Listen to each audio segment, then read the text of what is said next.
Hello, everyone. So, I do videos on YouTube if I feel like I have more to say than what can be said on my Instagram account. So, one, I get a lot of questions on the Instagram account like, what is an empath? How do you know you're an empath? People that are empaths and psychic empaths, particular, you know you're an empath. You feel things deeply. And it's not because of past trauma, and it's not because your daddy beat you up in the past or whatever, and because you decided to be an asshole in life and you have anger issues. That is not an empath. Okay. Empaths feel sadness, happiness, joy, love. They want peace. They want happiness for people. They feel things deeply. They want the best for themselves and for other people. And so they get taken advantage of because they are that person that will help. So, getting that out of the way, um, today I just want to talk some more about, and sorry, there is a space heater running in the back. I have a wet cockatoo and a wet puppy that just had a bath and they're cold. Um, what can happen to not just empaths, but any kind of psychics, clairvoyants, sensitives, whatever your gifts are. If you are constantly pushing those down for whatever reasons, like I've had clients push them down most of their life because of their religious upbringing or fear because they saw or encountered something and then pushed it down. So either one of those things, one, if you're not living your true self because you're afraid of religious opinions, or two, you're pushing things down because of fear. So either one in those in and of itself could cause you anxiety and depression. So even without being gifted, okay. So add that on to having abilities, and it gets 1,000 times worse. So, one, you need to learn how to block.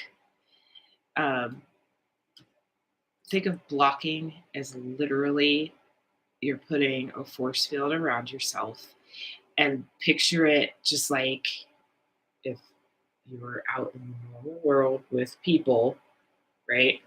They have to have permission to approach you, right? They have permission to touch you. They have to have permission to engage in your life. Same for energies, for spirits, for whatever. Now, that does not mean that those kind of things will not just barge in anyway.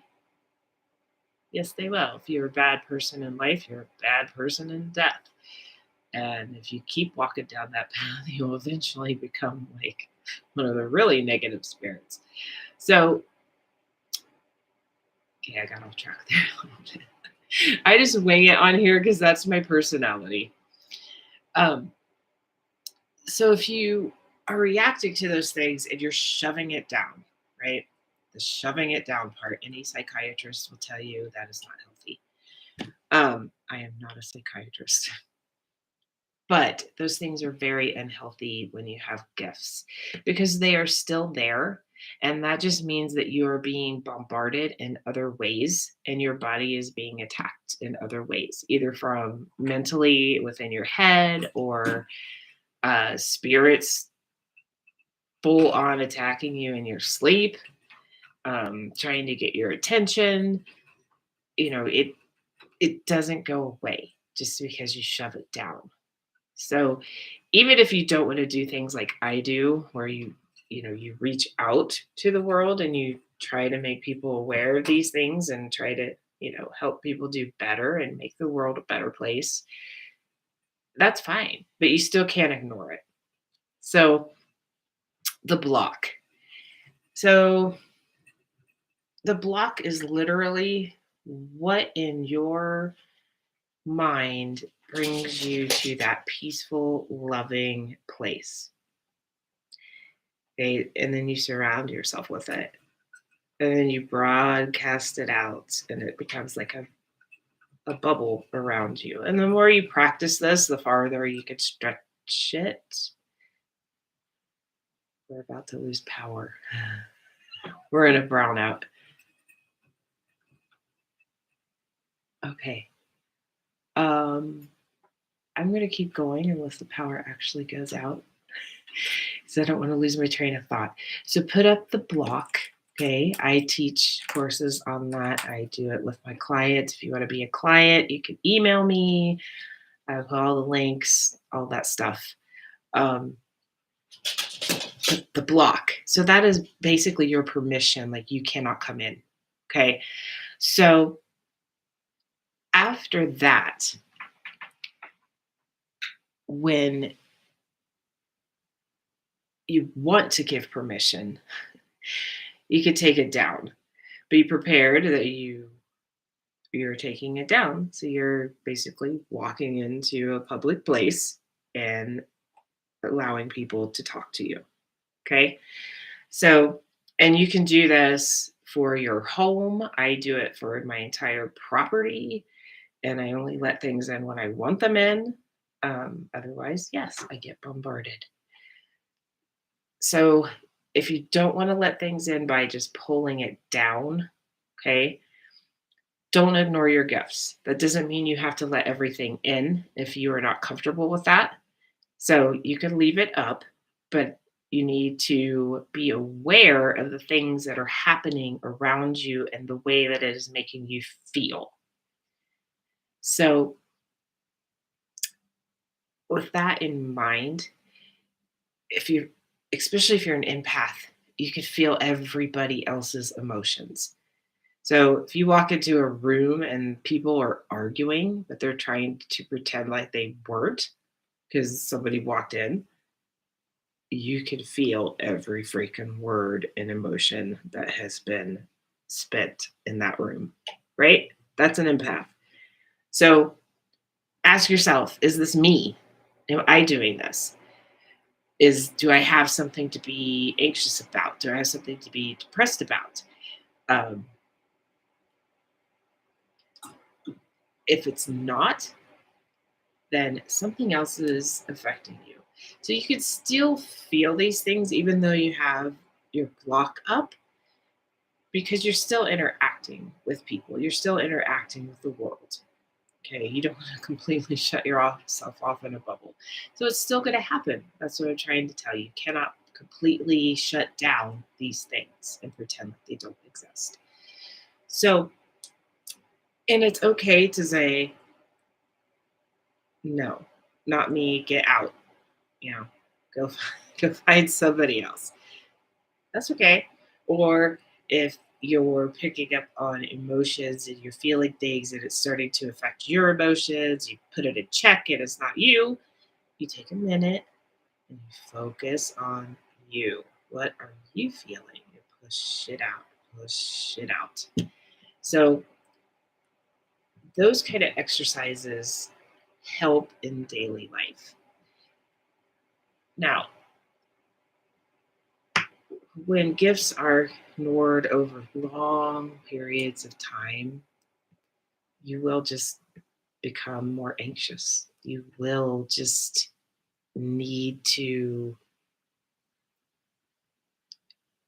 release. You'll feel that depression, that drag down.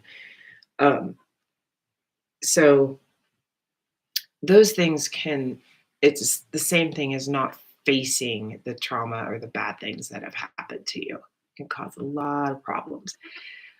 So I always include those things one and the same because to within my life and the people that I have met, um, anyone that is an empath, kind of abuse and trauma kind of go hand in hand. If you were raised in a really good family where, like, your parents know what you are, they're part of it, or they just support you and they're good parents. You had that loving environment. That's awesome. But you're always a target for any kind of predator or anybody with their little freaking anger issues that think you're their punching bag for the day. So it's always going to happen. So I always lump those two together. Hopefully, people can start getting through their lives from childhood to adult without having abuse. So that's part of the reason I do this. I want people to do better. So I hope people harness their gifts. And everybody is different and everybody has different abilities. Just because I cannot do it doesn't mean that I cannot recognize it within somebody else. Um, so, and I can also recognize if you're carrying any spirits with you around you that's been, knocking, trying to get your attention, energies that aren't yours. I help people recognize those things so that they can help deal with it better. And you know, live sessions are always better. Clients come to me, but I do it on Zoom. And as long as you can speak English, we can do this. I have clients. I have a couple in Japan, a handful in England, and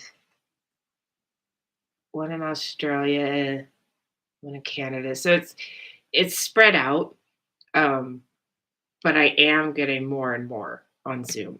So it's called remote viewing, and energy is energy, and some people can do it, some people can't. Like I have other psychic friends that can't. Like they can't even look at a picture and tell if somebody's, you know, good or bad.